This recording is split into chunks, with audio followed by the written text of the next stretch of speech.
The whole point is we're back to like hot, pretty, blue-eyed, blonde-haired woman doing ads again for national organization. The Fruit of the Loom logo. What is it? Fucking cornucopia. Apparently, no, it's not. Wait, what?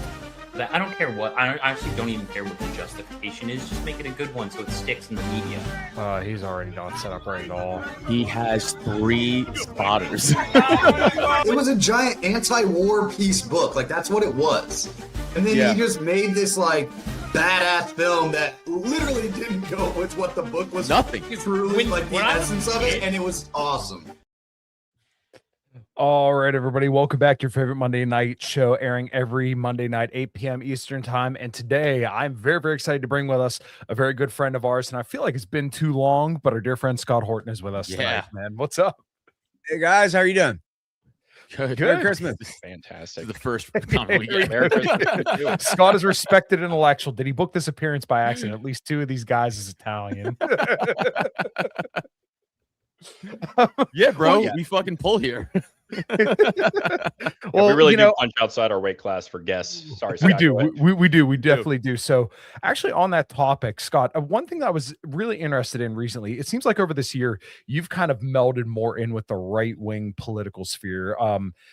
And I find that to be very interesting because it feels like the right hasn't had the proper anti-war lesson. And to see you talking with Tucker, Orrin McIntyre, and some of the other guys that I know you've had on your show and you've been on their shows, it seems like this is long overdue. And we finally have the best guy on foreign policy in the entire universe that's able to kind of set all these guys straight. Like, no, we don't want to fight a war with China. And actually, like, this is the truth about Israel and all this stuff. So go ahead, let loose from there. Well, it's funny, man. In the 1990s, I was just a devoted Harry Brown and Ron Paul guy. I loved these guys. Yeah. And there were some libertarians on the Access Channel in Austin who were some pretty good guys. Mhm. But otherwise, what I understood libertarianism to be was Reason magazine. And whenever I read Reason, and I'm not trying to be a sectarian, there are good dudes at Reason now and whatever, but it is what it is. I would read Reason, and they're like debunking Gulf War illness and debunking that the Iraqi sanctions are killing kids and debunking, like, oh, we're such skeptics. We're rationalists. And so we're like, not even sure this whole Jesus thing is real. I'm like, but so all the right wingers, like the John Birchers and the militia guys and the Patriots, they care about the Branch Davidians. They care about the cover up of the Oklahoma bombing where all McVeigh's friends get away with it because they're fucking undercover informants and flip states witnesses and this kind of thing. And because they cared about the sanctions against Iraq, killing kids. Right wingers cared about that. They knew it was wrong, and it was Bill Clinton doing it. And so I would rather pal around with right wingers because at least they care about the Branch Davidians. That's what matters to me. And so it wasn't until, and see, like, I wanted to stay off the grid at that time. I was just a cab driver, and I like to read books and newspapers. I had my little pirate radio show, but I didn't really even have the internet at my house because it was so slow. Computers were so slow back then. My temper's too short for that kind of crap. So it wasn't really until after September 11th that I got on the internet full time and started really reading antiwar.com. And then that led me to LouRockwell.com and Mises. And so, here are actual libertarians who have real principle and like to fight. You know what I mean? And isn't it funny how, like in the W. Bush years, that's all these right-wing Catholics at LouRockwell.com are the hardcore anti-war guys, like in the Ron Paul model. And Reason was like, well, maybe we need to liberate the world, guys, in order to have free, so they could suck up and fit in with their Washington friends. That's why, right? So, and then Raimondo, I ended up becoming Raimondo's lackey at antiwar.com, basically. And he was like a big gay Archie Bunker, right? He was like, if he wasn't gay, he would have just been Archie Bunker. Okay. He was Rothbard when Rothbard was his most right wing, was Justin, right? He's this cranky old, like Buchananite paleo libertarian. And that's why his values were right. And that was, what really appealed to him about me, or appealed to, me about him. So that was why I started palling around with antiwar.com, is that's the Rothbardian tradition, really. It's like right-leaning libertarians are the more hardcore guys. However, at that time, the right wing in America was so horrible that we couldn't help but pal around with left wingers because who's doing good journalism? You know what I mean? So it was like the Greenwalds of that era including Greenwald, but the people like him, I mean, they were to such a great degree, part of our same community, because that was who was anti-war. And the right wing after September 11th was just all in on, just the narrative, right? Like the message only for that era. So badly that it was, I think I remember Justin even wrote an article called "Go Left, Young Man," and it was saying like, these are our allies. This is the best we can do, and whatever. And if anything, I kind of regret that. Like, no, man, we should have all stayed as birchy as we could.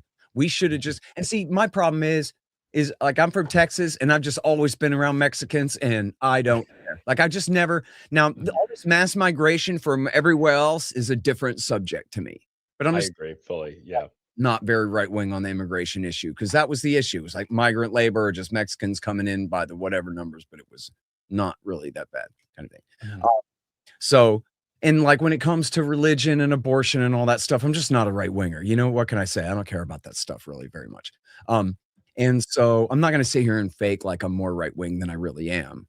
But then again, I'm very right wing on some things like guns and gold and capitalism and property rights and whatever like that. So like if I had it to do over again, I think I would have told Justin, no, you know what? Like we need to really do everything we can to stake out this position on not even just the libertarian position and the plumb line, but the libertarian right, that as our part of the right, which we are, the fact that we believe in property rights and gold and guns and that kind of thing, that makes us part of the right, whichever part of it you want to call it, we are. So we should have really held that ground and more firmly planted that flag and said, no, we are part of the right. And the rest of y'all are going to come to our way. I mean, I recognize that, when I have Libertarian Institute on my shirt, it actually is saying like, not like you. I'm so different from you. I call myself a whole other word. Like that's a little self-defeating, right? I got to admit, you know what I mean? At the same time though, like back then there just was no room in the Republican Party in George Bush's, John McCain, Mitt Romney's party for people like us at all. It's like Ron himself, you know what I mean? And then with the Ron Paul revolution, a lot more libertarian types joined the Republican Party, that kind of thing.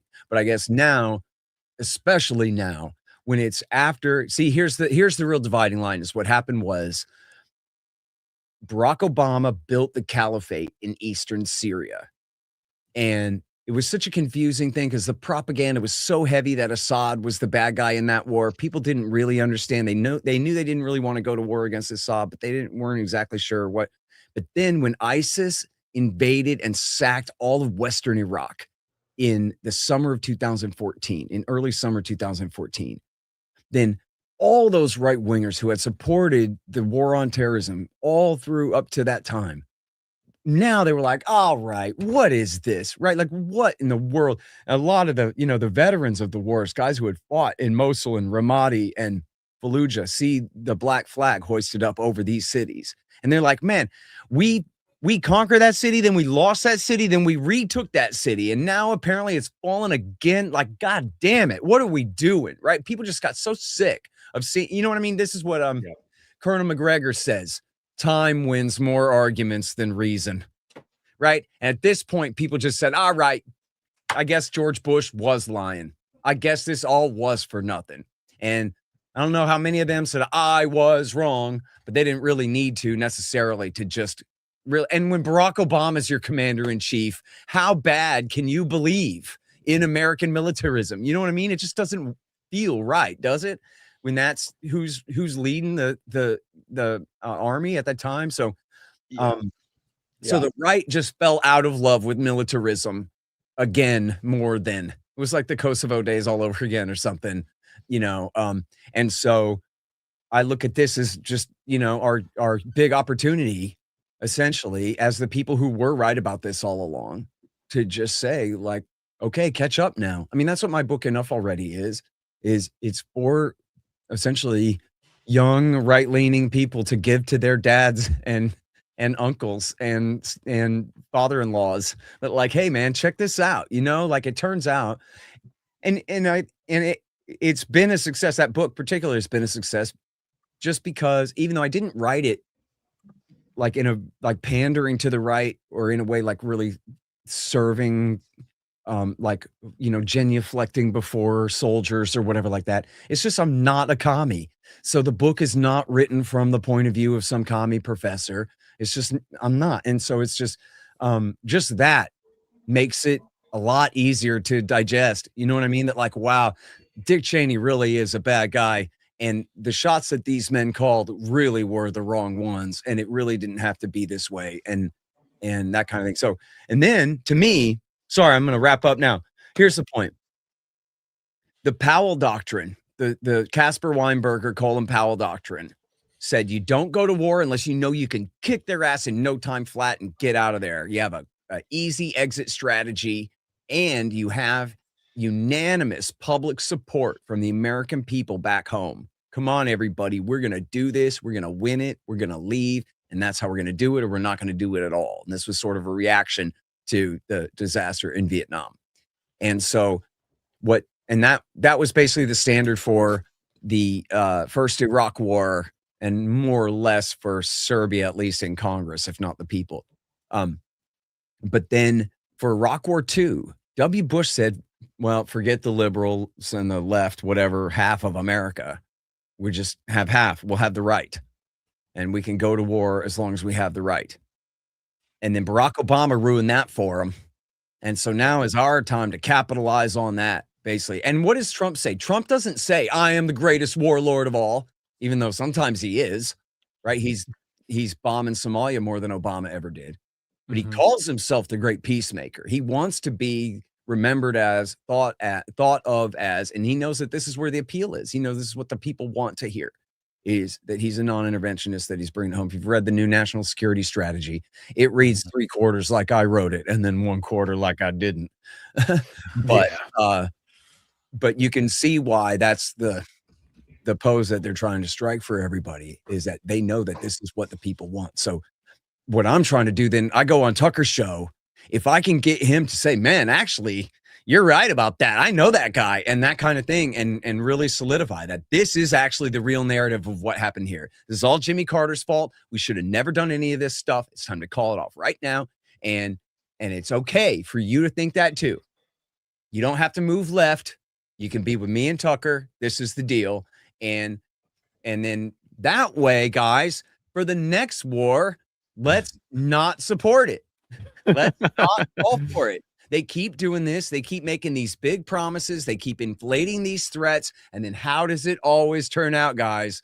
And like, this is how I felt about the Oklahoma bombing. If I could just get it through people's head that McVeigh had help, then the next time something big blows up, they're not going to get carried away, right? Well, that didn't really work so well.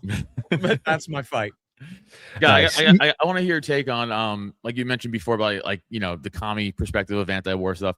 Like when a lot of times like they had like the rally against war thing in DC a few years ago, where like we teamed up with commies. I'm against that. Like I don't think just because we align with one thing, we should be like, yeah, let's work with these people because like they want to kill you in every other aspect of life. What is your take on like working with like severe leftists or commies for like just the anti-war thing? Well, here's the thing.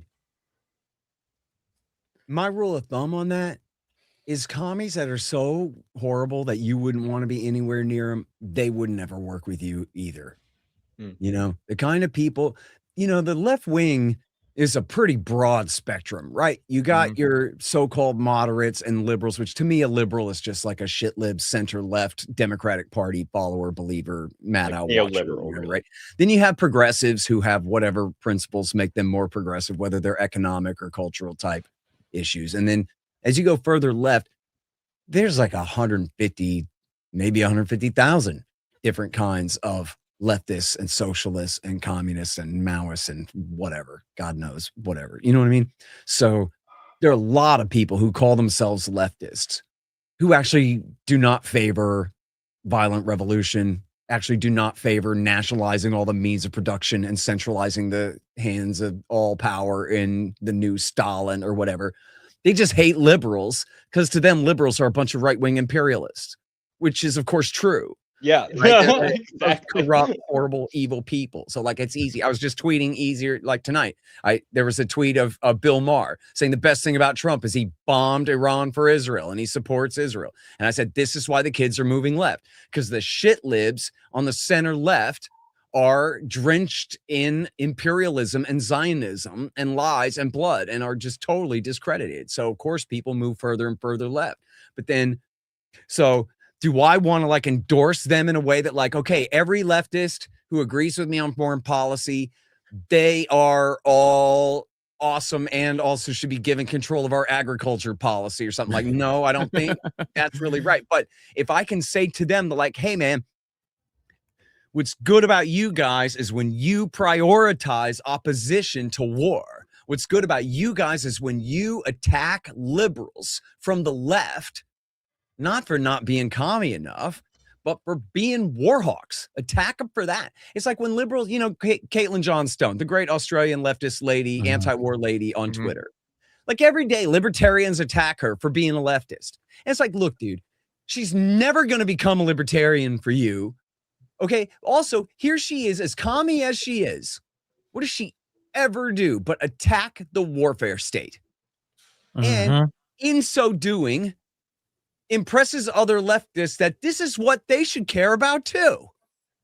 And like through ripples and activism and the way it's supposed to work is then she is in part responsible when leftists besiege liberal politicians and say enough with the Zionism and the killing kids already.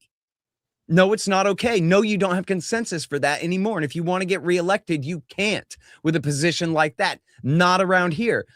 Who's going to stop the liberals from in the primary? You know, it's got to be the leftists who force them to quit being worse on stuff like this. So that doesn't mean we want them to be able to take our guns away or any other thing.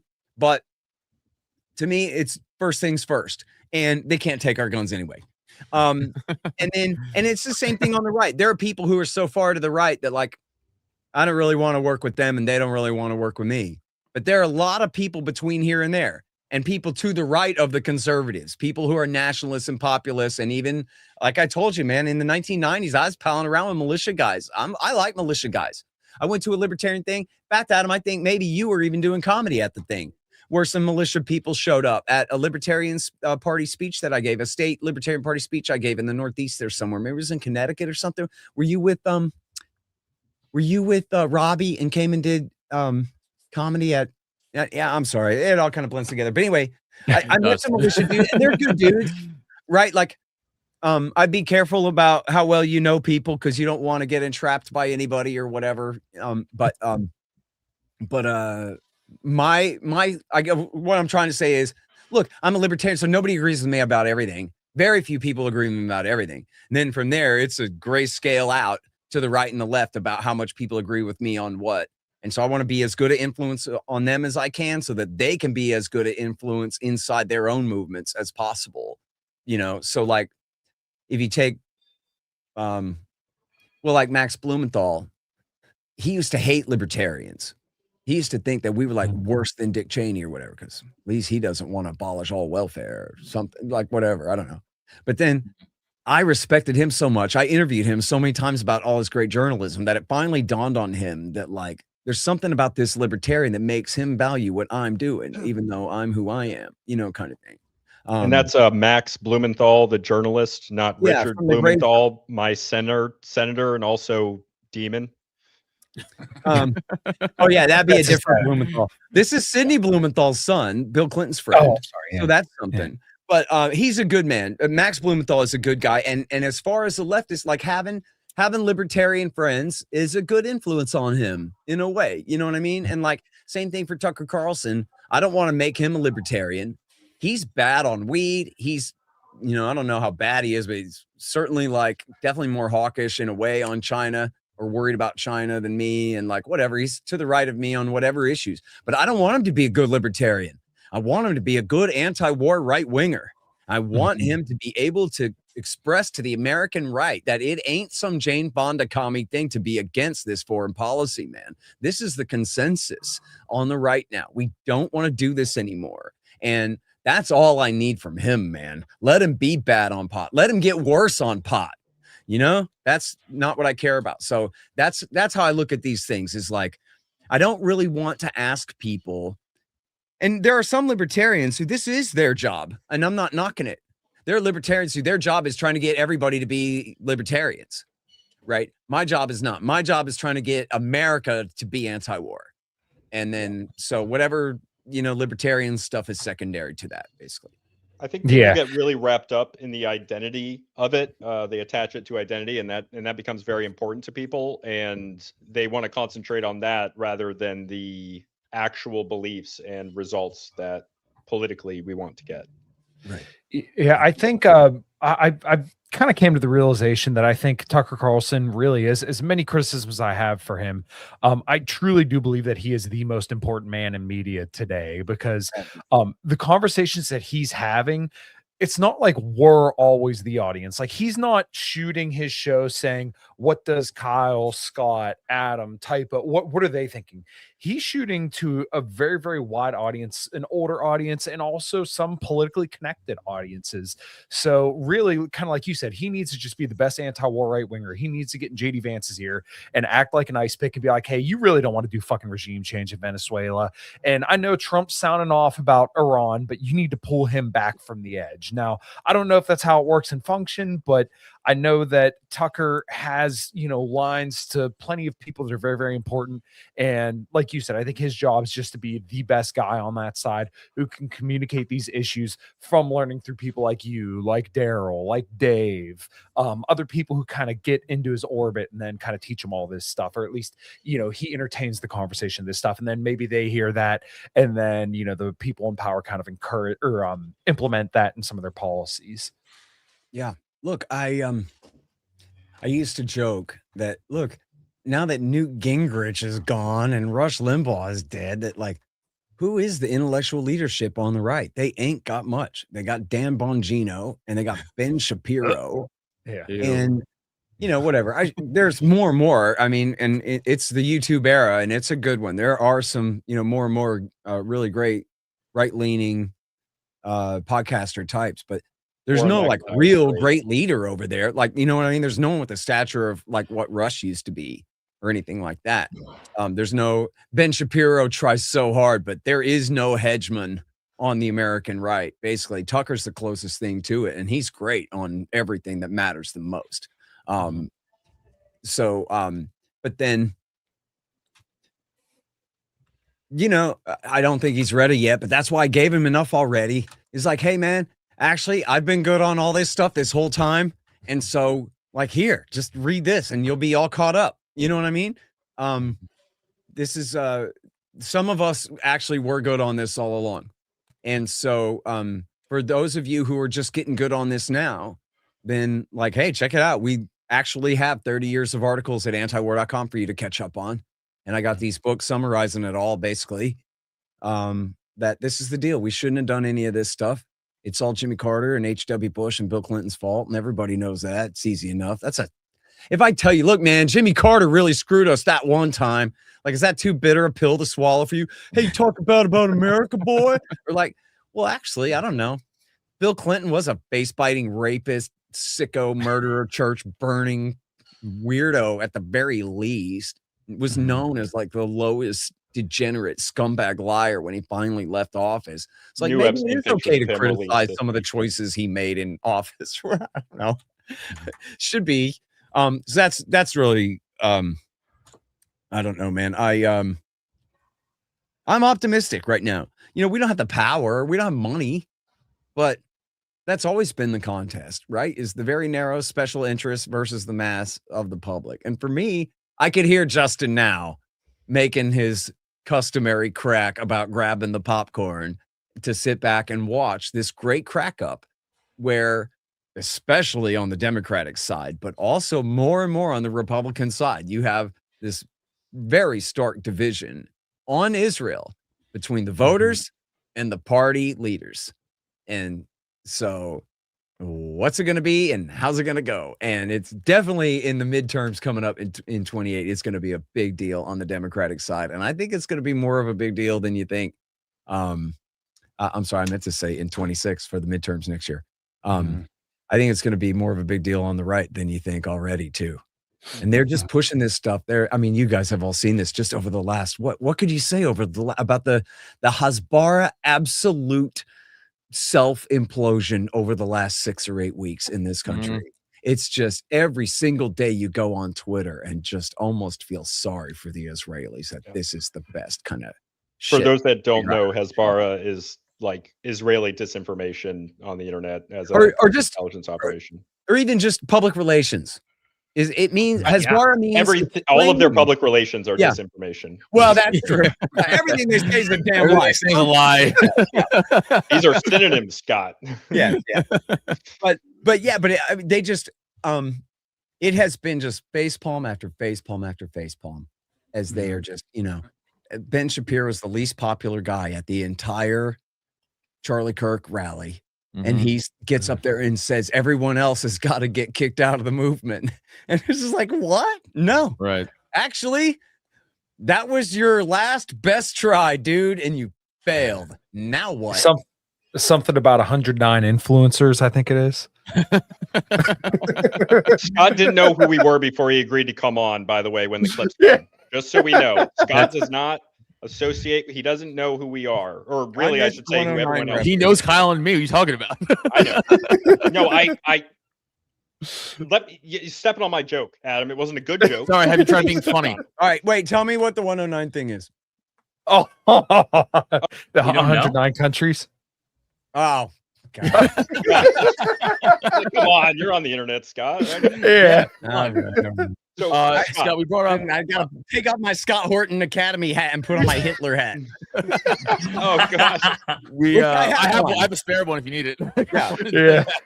I probably got one laying around here somewhere. We talked about Venezuela like 2 weeks ago on the show. Do you think we're actually going to take military action there, or that's just all just big talk? Man, I have no idea what they're going to do there. And I have said that, by the way. People go, oh, he's always trying to scare everybody and make money or whatever. I said over and over and over, I really don't even know exactly what their demands are. And I certainly then, therefore, don't know how far they're willing to go in order to achieve them.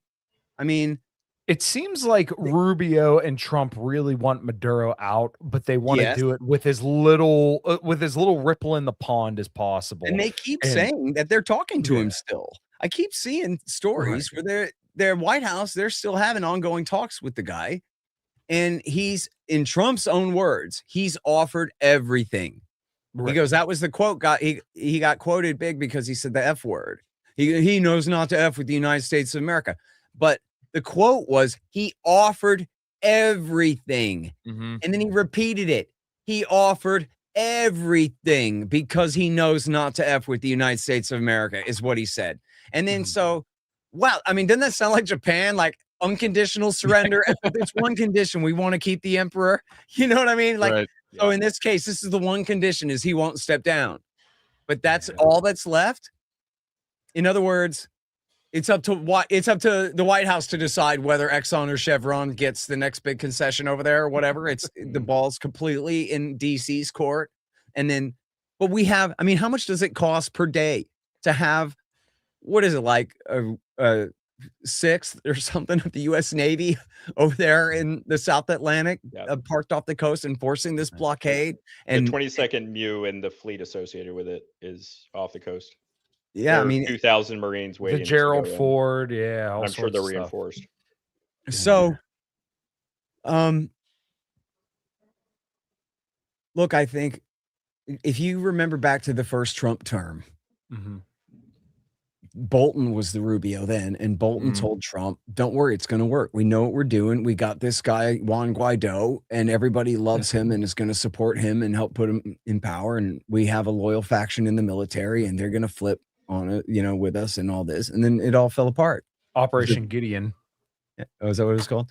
Yeah. So I imagine that this is probably a lot like that. That like, well, Mr. President, we think if we put a total blockade on them, that'll do it.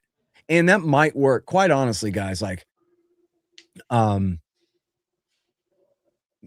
least as an argument against Trump, it might work. I don't know about in reality, but even in reality, I guess it might.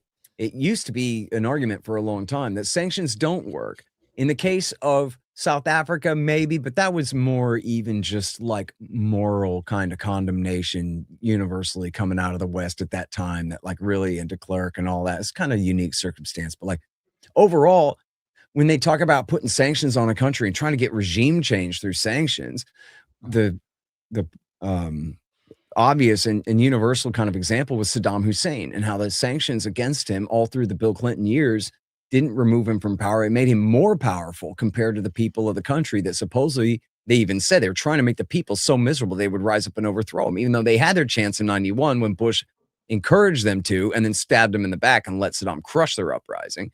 Then we're strangling the people to make them so miserable that they'll risk everything to overthrow the guy when he is still wealthy and powerful, and they are the ones who are getting more and more hungry all the time and less able to confront him, right? And the key there is that we did that to them, and they know that it was us doing it to them. That was a big part of it. Absolutely. And we handed him a scapegoat. Here's the thing, though. In Washington now, if Marco Rubio was in the chat, he would say, yeah, but look at our great success in Syria, where we backed the Bin Ladenites and we put this massive economic war on Bashar al-Assad, and it worked. It took a long time, but finally, like, Hezbollah wasn't there to help him. Russia wasn't there to help him. Iran wasn't there to help him. And his own army ended up just dissolving because he didn't have the money to pay them. And they said, fine, give us a new order then.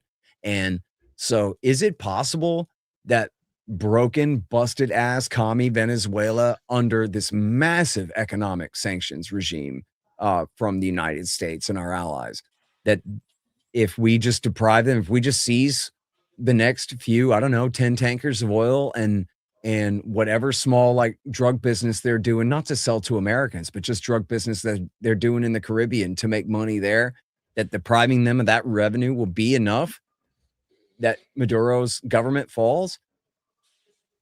I'm not good at predicting things, but I can tell you that it makes sense to me that Rubio would be telling Trump, look at Syria. It worked in Syria. We can do it here. We won't have to murder him. We won't have to do a coup. They might even be saying we have a plan for a coup. We've got a guy who's going to do what we say or whatever. That could very well be in the works. But also like, the Wall Street Journal, I'm pretty sure it's yesterday. No, it's on Saturday. Okay. On Saturday, the Wall Street Journal headline was U.S. seizes another tanker. And then the next headline was White House is certain that without Venezuelan oil, Cuba's regime will fall. Oh my God. And so that's what they think they're doing, is they're going to strangle the one and they're going to regime change them both through economic warfare and try to get away with that sort of a light touch, smart power type thing. My bet is against that working. But okay, yeah. I think my question there would be, I'm not as familiar with Cuba, but Venezuela has a pretty strong relationship with Russia and Iran, and then they have a pretty good trading relationship with China. Russia has sent Wagner troops over there, and I believe both Iran and Russia have sent like weapons into Venezuela. Not like, the arms that the US sends to Taiwan or Ukraine, but they've sent some stuff. I don't know if what they're willing to supply is going to be enough to kind of keep Maduro's whole situation together, because I know you've talked about it, where in 2019, when they tried to do Operation Gideon, they sent the 4 troops down there to try and do the coup where they recognized Juan Guaido. I think you said there was like 500,000 to 1 million people in the streets protesting against what they were trying to do then. I need to try to contact Max Blumenthal. I'm virtually certain it was his Twitter feed, and I did go searching for it one time, and I could not find it again. Was it? It might be in his wife's Anya's. Yeah, maybe. Him. I need to get better about like really saving videos like this, and having a better folder system for some of these things that might disappear soon. But what it was during the Juan Guaido coup, they did turn out maybe even tens of thousands of people in support of the right. But then there were hundreds of thousands of people that came out to support Maduro. And there was drone footage, is what's I still got my mind's eye here, was where they flew the drone down the boulevard there, and the huge, wide thoroughfare, just absolutely packed with people, went for miles and miles and miles and miles. And they're essentially they had sacked and completely surrounded the presidential palace to protect the guy not in a revolution to overthrow him, but to make a massive wall of human beings between him and anyone on the outside who would dare try to get in there and get him. And it was, the Indians. I'm not an anthropologist. I ain't spent a whole hell of a lot of time down there, but in a lot of Latin American societies, it's sort of the white Spanish ruling class versus the poor Indians who, unlike in the United States, they didn't just kill them all. They're still there, but they are by far the underclass and the people that he's relying on. That's his base, is the poorest people, these Indians. And I am an anthropologist, so I will concur with you and give you that from that. And also, it's different makeups in different countries, but absolutely, that is in general the makeup, as well as the political foundation of the governments themselves are European and white, as well as disproportionately the people in power in all Latin American countries. And they're all wearing red MAGA hats. Only they're Maduro hats. But if you look at the footage, they're all wearing red hats in support of the president. So it looks like a giant MAGA rally. Yeah. So look, man, I mean, take a snapshot of Austin, Texas on February the 15th or March 15th of 2003. And you would say the people of Texas are rising up to stop George Bush from attacking Iraq. Because there were like 100,000 of us in downtown Austin, Texas, demanding that they stop and not go to war. Well, let me tell you something, okay? That was about fucking like maybe the consensus even in Travis County. But it was about like 1/50th of the population of Travis County, okay? And it included no one from any other county in Texas. And there's like 10,000 of those, okay? All of the rest of the consensus in this state was, of course, in support of their governor turned president and his righteous war to protect us from Saddam Hussein's support for Al-Qaeda, blah, blah. And so you could make it look like, oh, no, a revolution's afoot or, whatever. Public opinion has solidified against the leader, but no, not necessarily. Same kind of thing happens, a lot of times in these color-coded revolutions. Can the NED bankroll a bunch of people to come out and protest? Sure. Does that represent the consensus of the population of the society? Of course not. Why in the world would you think so on any of these, So... Yeah.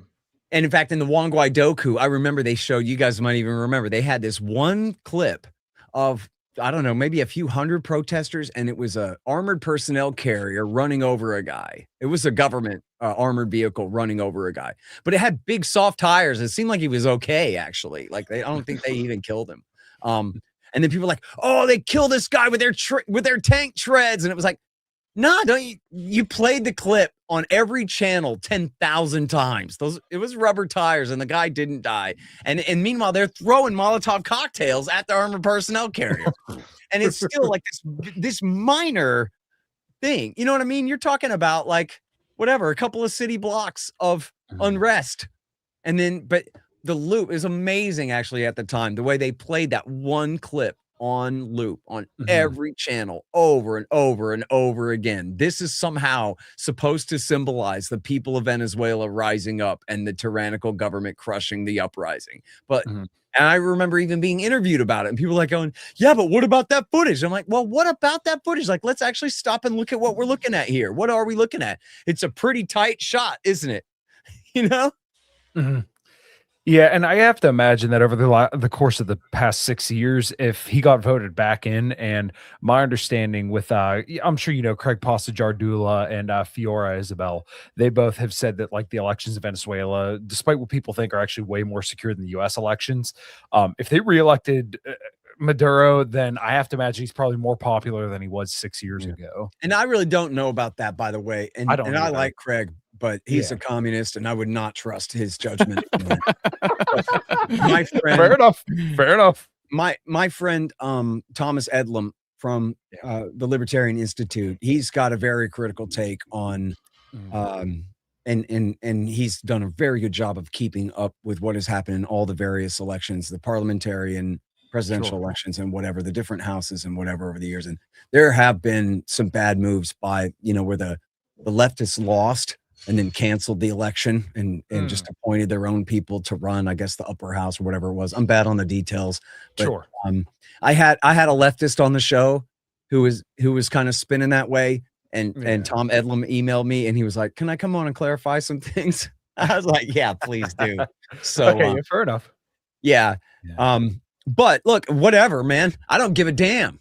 Let him steal 100 elections in a row. I mean, imagine the pretense of Texans standing around going, "Oh, well, you know what we got to do something about? You know who we got to kill? There's an election that wasn't on the up and up down there in Venezuela. Let me pull out my globe. I'll show you where Venezuela is." I think most Typo, you Americans hop in probably there? don't know where it is on the map. It's probably a No, given. I was just kind of under the impression that because, you know, Trump kind of ran almost explicitly about like bringing in peace, ending the war in Ukraine. Like he said, he'd end that on day one. You know, even made a lot of gestures about like ending what's going on in Gaza. And that stuff seems to have either been stalled or failed or they just went back on what they said. And I mean, completely with feel Gaza. like- You said he would level it, right? I mean, He's gotta taking run the every other side of direction. he's literally Yeah, taking every yeah. side of every issue. But- on that. And he bombed Iran, which is crazy. Yeah. And with the, you know, Venezuela situation, I feel like honestly, it's just a PR move. Like just for them to get some sort of foreign policy victory that they can like, hey, we'll just go beat up a South American country because, you know, our negotiations with Russia's not working. We can't stop Israel. We can't rein Israel in. So, you know, we're going to go knock over some third world country. Yeah, it makes sense. But, you know, also, there's this guy's name is Brad Pierce, the Wayward Rabbler, and he writes for He's the awesome. Libertarian His close Institute. friend. Really Yeah, great guy. absolutely. Yep. Love him. And so on his blog, he had this great piece. I interviewed him about it. He says, "This is the Florida man occupied government." And that what's really going on here is like these guys are just hardcore anti-communists, God bless them, but they also are horrible George W. Bushian interventionists. And so Marco Rubio and, you know, the people surrounding him, which is quite a few of these guys, come from Florida, I guess, and they're just part of that political culture of the Cuban exiles there. And they just hate Cuba and hate Venezuela so much, and they look at it like this is their opportunity to finally solve this problem. And, you know, from Trump's point of view, you know, you kind of got to hand it to him. If you were him, not if you were you in his position, but if you were him, and you're coming in right after Joe Biden just fucked up everything so bad that like even from Trump's point of view, he can tell how bad Biden was at just everything. Well, then that does open up then the possibility or the way of thinking in his mind that, well, whatever problem that Biden's government apparently just assumed can't be solved, well, maybe they can. Maybe that's just because they suck and will do it. So America has accepted this Castroist regime in Cuba since 1959. Well, maybe that's because they suck. Maybe we don't have to anymore. And maybe this Venezuela thing with Hugo Chavez and his buddies has gone on long enough down there in Venezuela. Are we the hegemon or aren't we? And then you get a conversation like that going on. You can just see, like, honestly, a pissing contest on the couches in the Oval Office there, where they just, no different than when Hillary Clinton got us into the war in Libya. They're like, look, Barack, I need this, okay? And like, man, okay, fine. And it comes down to like this kind of personal bullshit, you know, vendettas and very, you know, Donald Trump also, he is very W. Bushian in the way of not knowing anything or being very curious about anything and truly believing that he can master any subject after a 4-minute briefing by one person and one point of view. Tell me everything I need to know about the Golan Heights. Okay, fine, you can have it. I hereby recognize Israel's sovereignty over the Golan Heights. Yeah, Miriam Adelson and her husband convinced me. It took them 4 minutes, you know, that kind of thing. So if Rubio goes, man, we hate communists. Let's get rid of these communists. And we can get rid of these communists. And here's how we'll do it. It'll probably be real easy, boss. Then I think that's, and yes, I'm sure, and we could use a good win politically right now is probably a good part of the argument as well, you know? Why do we still give a shit about Cuba? I didn't realize that was still like a thing. They stand in defiance. They stand in defiance of the empire. It's the same reason we give a shit about Iran and North Korea and anybody else. Okay. Anyone and China and Russia for that matter. No one's allowed to be independent from the United States of America. And personal vendettas of these, like a lot of Cuban exiles, well, children really at this point of Cuban exiles that are very anti-Castro, including some of Castro's own family that's in the U.S. I also interviewed Brad about that article. It was awesome. It's kind of crazy how Marco Rubio is he's pretty much an anchor baby because he came here when he was 7 years old, and then he's representing basically this large ex-Cuban, ex-Honduran, ex-Venezuelan, this whole what Max has called the Miami Industrial Complex. He represents all these people, and now he's essentially acting as kind of like the Jake Sullivan or the Anthony Blinken of the Biden administration with Trump's foreign policy. He's got both jobs. Exactly. He's State and National Security Advisor. Yeah, exactly. So that's why Ukraine's a disaster right now because they're still insisting on security guarantees. And Rubio, from my understanding, I haven't been able to like verify this, but I remember seeing it somewhere where he was the one that took out the whole like Ukraine will not join NATO in the 28-point peace plan. And, just everything that's gone on in Trump's foreign policy, you could largely blame that on Rubio because he's fucking awful at it. And he's a hawk on everything everywhere. And, the worst lie that was ever told was when Rubio got appointed and we got this quote unquote realist Rubio. No, he's still the same dirty neocon hawk that should, be in prison for the rest of his fucking life. He never became a realist. Remember how he got the job as National Security Advisor as well as Secretary of State? It was because the guy before him was an Israeli spy. And it made a corrupt deal with the government of Israel to pin Trump and force him into this thing. And then so we put Rubio in there instead. That's the war we're living in right now, boys. It sucks, man. I'm telling you. So it's either Rubio or an Israeli spy. That's that's our options. He's the big improvement after the Israeli spy got cashiered. Also, the Israeli spy that went to Ukraine as an envoy during the war too. Yeah. So I mean, you really couldn't get any worse than that. So Wild. I have a question, Scott. You were talking about 2014, 2015, like with Syria. I was actually I was in the Marine Corps at that time. I was deployed as part of Inherent Resolve, which was we were some of the first people deployed for it. At that time, there were some people on land, but I wasn't. And obviously, Barack Obama then was my commander in chief at the time. Yes, sir.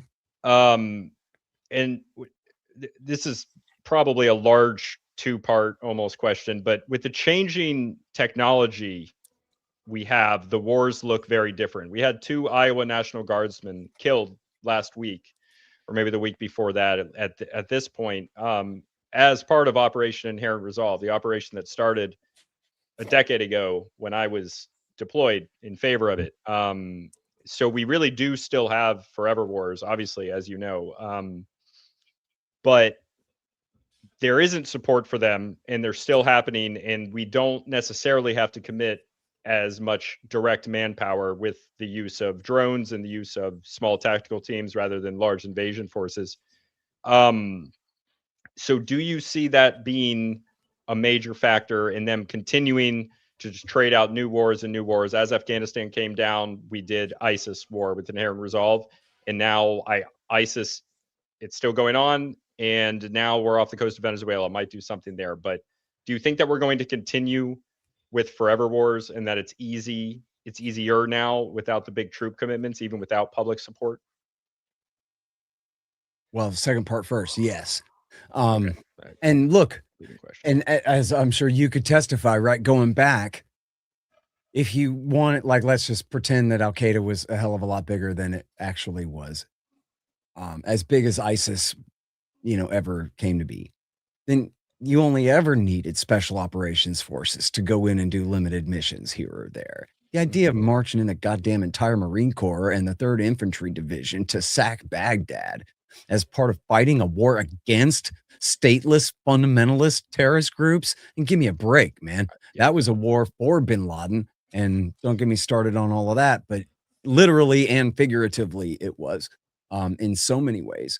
And so then what happened, even Inherent Resolve was almost entirely special operations forces. There may have been some infantry, but it was almost entirely special operations forces and air power, and in alliance with the Quds Force and Shiite militias on the ground to help destroy the caliphate there. And significant bombing off of my ship and then others that replaced it. Yeah, massive air power wars, especially in Fallujah, Mosul, and in Raqqa in sort of central. They call it Eastern Syria, but really in sort of northern central Syria, which was the capital of the Islamic State in Syria there. They just decimated Mosul and Raqqa especially. Mm-hmm. Anyway, but point being though that, people didn't mind so much. Barack Obama said, we won't put any boots on the ground in Syria. And then I joked in the book, but nobody got the joke that, instead he sent in Marsoc in Merrill hiking sneakers, right? Those guys like sneakers. They don't wear boots, dude. They're so calm. They get to wear what they want. Anyway, so, and of course he had to send forces into Syria to finish destroying the caliphate there. And that was the war that Trump, of course, inherited when he was, inaugurated in 2017 and finished in his first couple of years in power there. But then two things. Why were soldiers left in Eastern Syria after the destruction of the Islamic State? It wasn't for the Islamic State. And they admitted this 10 million times over again. And when Trump, remember, tried to withdraw the troops in 2017 and 2018, they engaged in these massive moral panics about abandoning the Kurds to the tender mercies of our allies, the Turks, who apparently our treaty allies, the Turks, who apparently we are completely unable to stop from killing as many Kurds as they feel like, and on their incursion into northeastern Syria, if we dare to stay out of their way. But if you look closely in the media, what you'll find was that actually the real complaint was Trump's abandoning Israel because Al-Qaeda lost the war, at least temporarily. And the Alawites and their Hezbollah friends were still in power in Damascus, which meant that because the Zionists convinced W. Bush to do Iraq War II and hand Baghdad over to the Shiites, that now Iran has this unbroken highway all the way to goddamn Beirut. And it used to be Saddam Hussein was the Sunni roadblock in that, but America fixed that for the Ayatollahs. So now they had the so-called land bridge, this highway through. So that was why they had to leave the Americans at the Al-Tanf base at the south eastern corner of Syria at the border of Jordan and Iraq, was in order to sit on that highway and prevent the shipment of Iranian arms through there. And so that was why they had to stay. They said it was to protect the Kurds from the Turks. And then they said it was, oh, no, because we're still going out on missions against Islamic State remnants. But what it really was about preventing Iran from shipping weapons to Hezbollah, same as the whole goddamn war was about. That was what the whole clean break was about. That was why America invaded Iraq in 2003. It was because Iran arms Hezbollah by way of Syria, and that's bad for Israel. And so David Wormser, the Israeli spy, is going to make sure that America does something about it. So this is how the whole damn thing started in the first place. So then only 1 year ago did Al-Qaeda break out of their pen in the Idlib province on their own October the 7th type surprise attack and then sack Damascus and drive the Alawites out of there. So now, why is the Islamic State a danger in eastern Syria? Because the government in Damascus is run by Al-Qaeda, and these are their friends. Islamic That's State fine. We can fund Al-Qaeda now. Yeah, because look, the government in Damascus is Al-Qaeda in Iraq in Syria. And so, in other words, Al-Qaeda in Iraq in Syria, now known as Hayat Tahrir al-Sham, just broke off from Al-Qaeda in Iraq, which is otherwise now known as ISIS. That's the difference. Al-Qaeda in Iraq and Al-Qaeda in Iraq in Syria. They had kind of a factional divide in 2013. But al-Shara is Abu Muhammad al-Jalani. He was sent by Abu Bakr al-Baghdadi, the Caliph Ibrahim of the Islamic State, from Iraq to Syria to start the jihad in 2011 in the first place. And Barack Obama helped back him up the whole time. So, one, Israel's problem is solved. The Alawites are gone. Syria can no longer help Iran back Hezbollah. Everything's coming up Netanyahu as far as that goes. Okay? They succeeded because of the treason of backing Al-Qaeda and helping Al-Qaeda sack Damascus a year ago. That problem is solved for the Zionists, at least. But now we got bin Ladenites that rule Damascus, and I predicted this a year ago, and I'll go ahead and predict it now. This guy Sharad Jalani is either going to actually be the bin Ladenite murderer, terrorist, psychopath that he's always been, and he's going to turn on the United States, and we're going to really regret our government allowing these guys to flourish the way that we had there. Or two, his own guys are going to chop his head off because they're all a bunch of bin Ladenites, and they're not going to allow him to just suck up to America and Israel forever. And he's going to find himself crucified without a head on the local traffic light. That's how they do business there, man. And so it's going to be one or the other.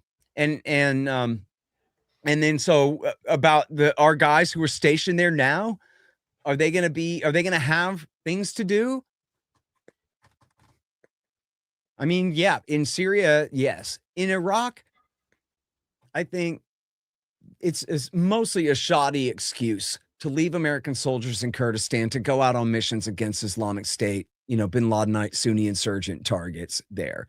The government that America built in Baghdad is a permanent one. It's the Shiite supermajority factions. It may not stay a parliamentary democracy such as it is, but it will stay a supermajority Shiite. America helped them cleanse the capital city of Sunnis and win that horrible civil war back in Iraq War II.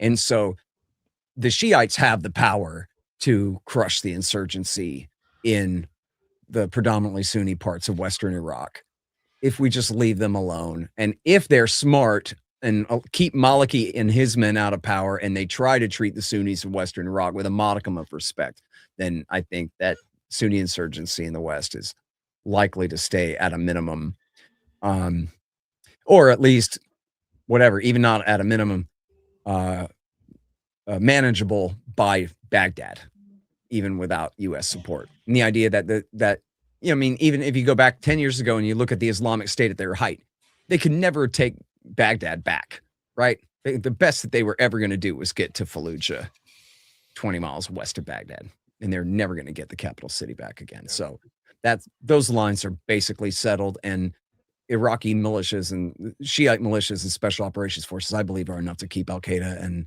and ISIS down there. In Yemen, I don't know the real currents, latest on the current state of Al-Qaeda there, but we used to, for a short time there, the Obama government helped the Houthis target and kill Al-Qaeda in the Arabian Peninsula there in the beginning of 2015 when the Houthis first took over the government. If you want to Google this up, you'll like it. It's Wall Street Journal, January 2015. U.S. gives intelligence to Houthis. And you can find the same thing. It's Wall Street Journal, January 2015. And you'll find the same thing in Al Monitor by Barbara Slavin. And she did a really great report because Michael Vickers, who was the Deputy Secretary of Defense for Intelligence, came and gave a presentation all about it at the Atlantic Council. And she asked a bunch of smart questions about it and stuff. So America was backing the Houthis, giving them intel to use to target and kill the bin Ladenites. And in fact, the Journal has sources here and has sources in Yemen with the Houthis saying that, yep, we got that intel and used it. All right. Thanks very much for it. That's not it. That's not it. Good job, Sam. Oh, I didn't get the date. I thought the title would do it, but apparently there's a lot of intelligence. You need January 2015. January 2015. I didn't expect U.S. shared January 25th, January 2015. This is cool. Sam produces the show, everybody. Sorry. No, I don't. That's not true. That's your job. U.S. widens. No, keep going. There, in strategic shift. This is my birthday. No one cares. Nice. And so on that same line, everybody, if you want to follow up, it's Barbara Slavin in Al Monitor also has an excellent article from January 2015. It was just 2 months later that Barack Obama stabbed the Houthis in the back and took Al-Qaeda's and Saudi Arabia and UAE side against them.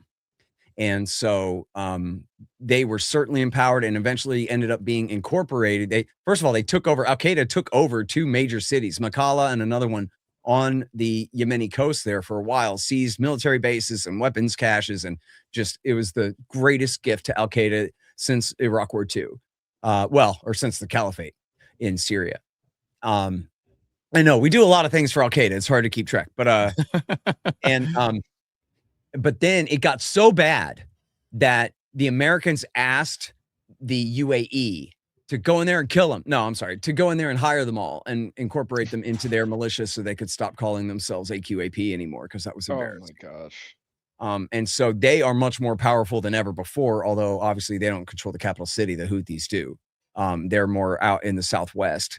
But I'm completely paranoid and terrified about bin Ladenite terrorism. I'm not trying to sit here and write a writ for sending those special operations forces out on these missions that you're talking about. I think at this point, asking the U.S. government to do anything over there is counterproductive. They're never going to do what we ask them to do, which would be zap only Al Qaeda guys, please.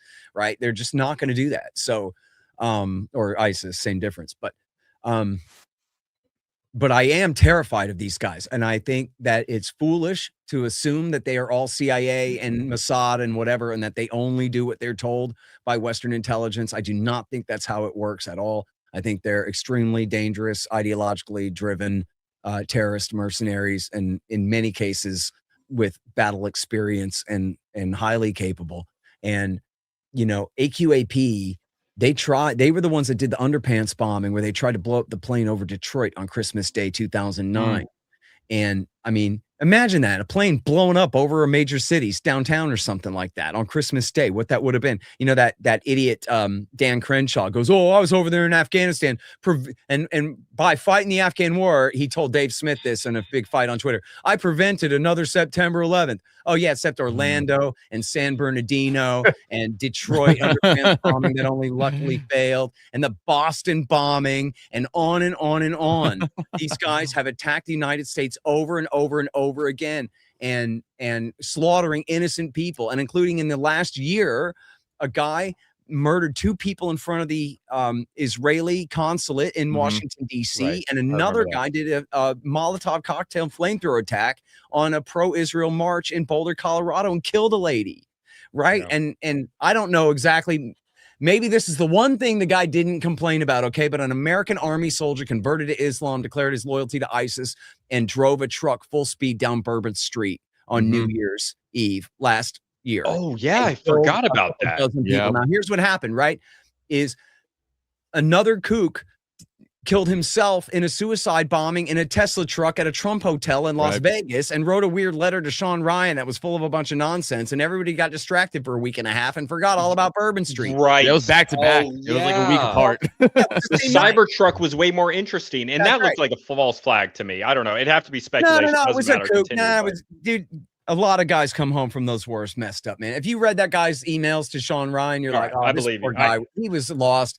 He was lost in a dark, dark place, man. I've seen it before from these guys. It's sad as hell. But the thing is, and the guy in New Orleans, though, he declared loyalty to the Islamic State and slaughtered a bunch of innocent American civilians. And this is, of course, in the middle of Israel's horrific violence in the Gaza Strip, which has always traditionally been the motive, the primary, or one of the primary motives of anti-American terrorists in this country. It's what Bin Laden wrote in his letter. That was absolutely. One of the things. And even go back to Ramzi. Hell, the first Al-Qaeda attack in America was against the Rabbi Kahane, the right-wing nationalist, kill all the Arabs and drive them out of here, founder of the Koch Party in Israel. They assassinated him in 1990. And when Ramzi Youssef blew up the World Trade Center in 1993, he wrote letters to all of the New York newspapers saying it was all about American support for Israel. And of course, America bombing Iraq from bases in Saudi Arabia for Israel. And this is, always what it's been about this whole time through. And so if the New Orleans attack, from what they've released about that, there's no mention of Gaza in there. But I would be amazed if that was not actually part of. They say that he filmed himself for hours doing a diatribe to his family about why he was doing this on the drive from Houston to New Orleans. So I don't know if we'll ever see that, but I would highly suspect that he's motivated by the very same thing there. So In other words, as Dr. Paul instructed Rudy Giuliani and the population of the Republican Party in May of 2007, if we think that we can just go around the world bombing people like this and do so without facing any repercussions, and we do that at our own peril. And when he says we, he's quite unfairly taking responsibility for the rest of the national government's business. As a congressman, he's saying we, the U.S. government, are putting the American people in danger by doing this. And that's exactly right. And they want to say, and look at the way they talk about, oh, it's the rise of anti-Semitism. Oh, look at Australia. It's anti-Semitic terrorism. And they'll go on and on and on about it. They'll write entire essays about it with no mention of the slaughter in Gaza, no mention of the last 2 years of war. They'll say, ever since October the 7th, there's been this massive increase in anti-Semitism. Oh, really, huh? So what happened was the people of Earth were inspired by October the 7th, where these goons went out and slaughtered a bunch of women and children, huh? And they just thought, wow, I'm so envious of those guys and what they did. We want to be like that. Is that what happened? Or no? Then, you forgot the part about Israel then took license and murdered 100,000 people in front of all of our eyes in the most absolutely cruel, unremitting, unmitigated violence against these men, women, and children, burying little toddlers alive in their apartment buildings where you can hear them screaming and no one's coming. We all saw that. That's what causes anti-Israeli terrorism. Right. And broadly speaking, among especially the low IQ, yes, a rise in anti-Semitism as well. But then that just is their alibi. They're like, oh, man, that guy said the J word. So now that's what it's about instead of what he said it was about, which is, of course, revenge for the violence. Right. And take it from the FBI, okay? When the FBI pays some crackhead informant $50,000 to entrap some loser, you know how he does it? Every time, well, when they're picking on the Muslims, every time he says, 1, I'll get you that money so you can pay for your grandma's surgery. And 2, aren't you angry at Uncle Sam for all the violence in Iraq and Syria and Afghanistan and Yemen and Palestine, et cetera, et cetera, et cetera? That's what the informant says to the mark. Aren't you angry at Uncle Sam for all the violence in American foreign policy? Don't you want to do something about it? Here, say you love Osama into the microphone, kid. Say you're willing to push the button on the thing. That's how they entrap them. You know how many times they successfully entrapped a Muslim mark by telling him, don't you hate freedom? Don't you hate that in America, the tiny Muslim minority is allowed to go to whatever mosque they want to and worship however they want to? Ooh, doesn't that make you want to suicide bomb something? You know why they don't use that? Because that wouldn't work. Because that was never the motive. The motive was always the violence. The motive was always Zionism. I saw in Australia, this is a few months ago, they were doing like helicopter flyovers to battle anti-Semitism, and like the Jewish population in Australia is like 1% or something crazy low.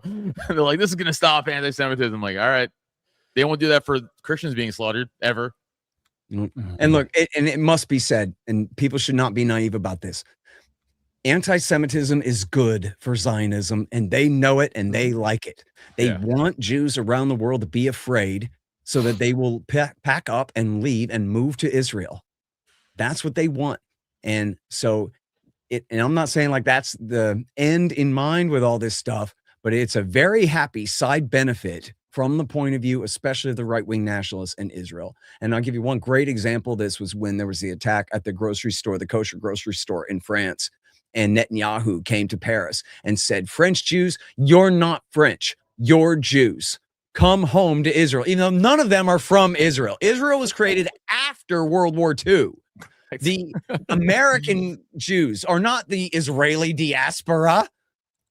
They came from Germany and Poland and Russia back in previous generations, right? It's ridiculous. But he comes to France and he goes, you're not French. You're Jews. Come home to Israel. And they said, hey, shut up, man. How dare you say that? We are too French. We've been here for centuries. And our nationality and our religion are separate things. And you fuck off and go home out of here, man, with that. But he doesn't give a damn. You see how cynical he is? That's right. You're in danger. They all hate you. The Goyim, they want to kill you. Come home to Israel. Pay your taxes. put your son in the military so you can go Right. murder some Palestinian's baby and steal his land. Right. Well, as Hell we wrap yeah. up here, Scott, is there anything positive in the future we have to look forward to? Dude, that rant Yeah. was epic. I wish we had full camera for that. I wish I'd taken that off the screen. That was awesome. Yeah, well, same old shit, man. Let's see, positive. Yeah, I mean, to go back to our earlier conversation, I think that we have a major shift in public opinion in this country, and particularly on Zionism, but just on empire overall. I mean, who can believe in this shit anymore? You know what I mean? As I like to say, it's like if Joe Biden was not forced out of the presidential election in 1987 for plagiarism, but he won in 88. And he was the president this whole time. For all the difference it would have made, having President Bush and Clinton and Bush and Obama and even Trump won in there and then through Biden, it's the same thing. It might as well have been the Biden-McCain administration this whole time. And then, see, I see you're all nodding that like, yeah, that really does kind of sound right? Yeah. So it sounds right to everybody else too. It is right. Yeah. And then We had now who could argue then that that's bad?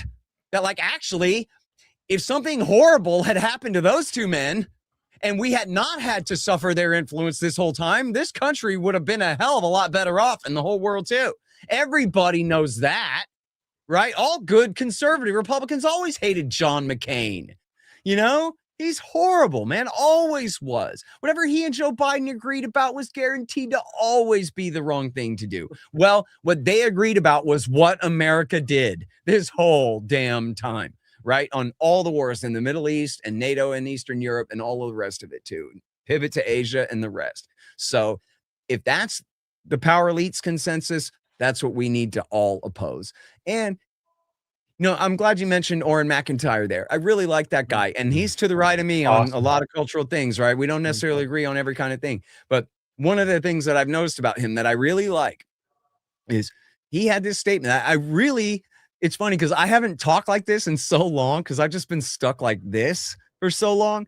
But when he said this, it so reminded me of like who I was anyway, where he's saying, look, man, like I don't give a damn about the world. I care about America. We're supposed to be focusing on America's problems. I'm tired of everything being about foreign policy. In fact, when I heard him say this, I thought maybe he was kind of referring to me. And maybe he was a little. Like, I'm tired of everything being foreign policy, foreign policy, foreign policy. I want to focus on what's important here and whatever. Mm-hmm. And I kind of thought that, like, man, yeah, maybe he is kind of even resentful of me and my people kind of focusing people's attention on these things. And again, maybe there was a little bit of that because I don't think he was just complaining about Zionists and war hawks. I think he was complaining about anti-Zionists and anti-war hawks too. That like, can't we just focus on what we're doing? You know what I mean? And then what happened was like, just through the frustration of it all was that he came to realize that it's the imperialists who won't leave the American people alone, right? It ain't the anti-war folk, right? It's those who say we have to have this expansionist foreign policy. Also say that America's expansionist foreign policy must come first, no matter what. Oh, you don't like the national debt? Tough. Oh, you don't like the entire domestic empire that rules all the 50 states with its iron fist because of that foreign policy and because of that world imperial state. Tough. You know, as Jonah Goldberg says, we can't have a gold standard. What if there's a war? Right? But as Ron Paul said, that's why we need the gold standard. So Jonah Goldberg can't have a war.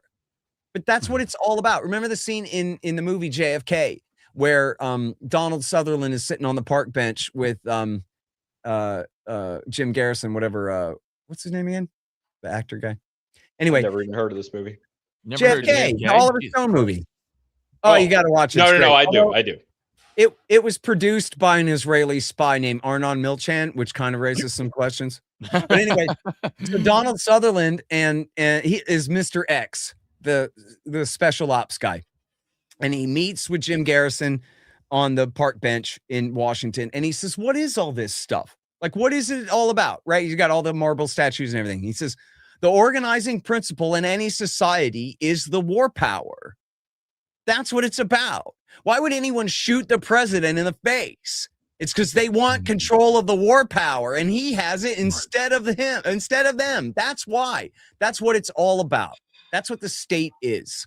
These are the people who can force you to go to war. And so it's the most important thing to them, even though it might be completely out of sight and out of mind to you. Why would America need to fight anyone? Why would we have any wars? The Soviet Union is gone. Imperial Japan is over. We're friends with all of them now. We don't have to have an imperial foreign policy. That's what you and your wife would think if you're just talking about it over the kitchen table. But in Washington, D.C., we got to have someone to fight at all times, or else the fight will stop, you know? And that's the whole point. It's the means is the end, you know? Yeah. Yeah. Oh, wait. And then I was going to say, but people are sick of that shit and they're turning against it. And that's the problem part. Because it's just too obvious, man. Like, aren't you sick of being lied to? Aren't you sick of Ben Shapiro telling you who you're allowed to listen to? Like, how far is that really going to go? I mean, he's the least listenable to person I could think of in the world to be preaching that, by the way. You know what I mean? That voice, I'll dive across the room for the mute button before I got to listen to that. Oh, man, well, an RFK, I think, but it's pretty bad. Speaking of diving across the room for the mute button, you will not do that with the Scott Horton Academy and everything else. Scott, if there's anything you want to plug here right at the end, go ahead, drop it all. Hell yeah. Well, listen, I, like all of you guys, am addicted to YouTube Shorts, and I try to click not interested in this channel on all the AI ones, but whatever, we're all like this now. But so what this is the exact opposite of that. This is me talking for 30 hours about America's wars in the Middle East in a row.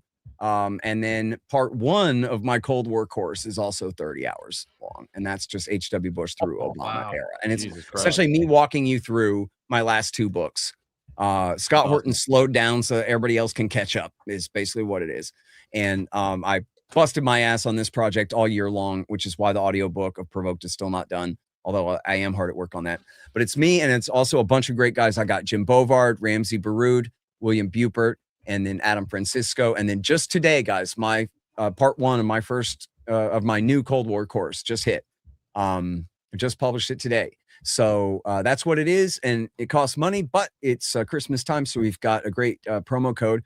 If you use the promo code Christmas20 at scotthortonacademy.com, then you'll save 20% on either annual or lifetime subscriptions. And for lifers, you get a free copy of my book, Enough Already, and a nice little pen and notebook and things to keep notes, and a little card for me and stuff like that. And I've gotten nothing but really great positive feedback from it. People are homeschooling their kids on it already. Awesome. I've got the Palestinian, a really great Palestinian point of view of Israel-Palestine there by Ramsey Baroud. I know you guys are going to get so much out of.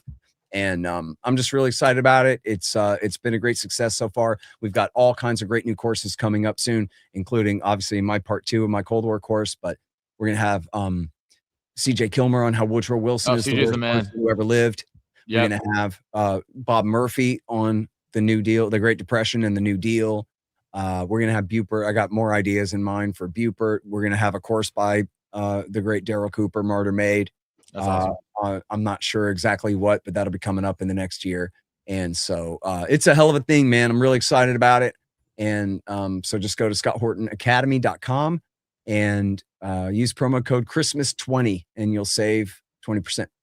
Get it, everybody. I'm sure everybody in here is already a fucking giant Scott fan, but if you're not, I don't know what else to tell you. I mean, get on. Hey, next time I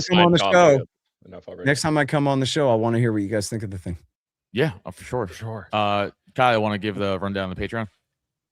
Yeah, geez, I can't believe we just keep getting more people. Doomsdayers, Patreon supporters, thank you guys so much. Jake S, Stash, Daniel M, T-Rex, Anarchist, Eddie Grimm, Jay Forte, Jacob, Corey Greenleaf, Cole Dobner, Ray, Eric F, Jacob Smith, Silly Cat, Chuck D Wagon, BBB, GGG, Meta Prime, Petrocopia, Matt Piscatelli, and Roman Benedetti. Man, we are special shout out to Chuck D Wagon for the Public Enemy reference. Yeah. Nice. Yeah, I can't believe how many people we got on the Patreon. So thank you all so much for being signed up for that. Of course, you can find me, Comatovic, on Twitter, A Common Crown. We're just waiting to get back our new single, and as soon as it's out, I'm going to be promoting that everywhere. So be on the lookout for that. Just had Jose Nino on the show this past week, and then this past weekend, I covered TSMC, the history of TSMC, the latest Taiwan's arm package, and some Venezuela news. So feel free to go check that out. And the Great Megalodon on Substack for all things heavy metal. Christmas Eve, I'll have a little article talking about is Alien the movie heavy metal, and that's all for me. Cool. Follow me You do at plugs another. like a comedian. It's crazy. And also, for everybody who didn't watch Patreon last week, Typo did a fucking amazing job breaking down the thing we're not allowed to talk about during World War II. So go check that out. He did an amazing job. That was really, really interesting. So go check that out on Patreon. Did I miss this? Yes. Yes. Okay. Yeah, you only I was have at to the read group conference. chat, I was so. at the conference. Yeah. Yeah. Yeah, just at the real I Type on also Twitter. missed it. That's. I mean, Yeah. I was supposed to be a part of it, so that's different. Cool. Typo, I think that's all the plugs. you good? Awesome. I didn't do my plugs. Oh, yeah, we good. don't care. Follow me on MySpace. All right, Scott. Thank you so much for coming Thanks, on, brother. Scott. Let's The man. Oh, yeah. definitely do it again soon. Thanks, you All right. guys.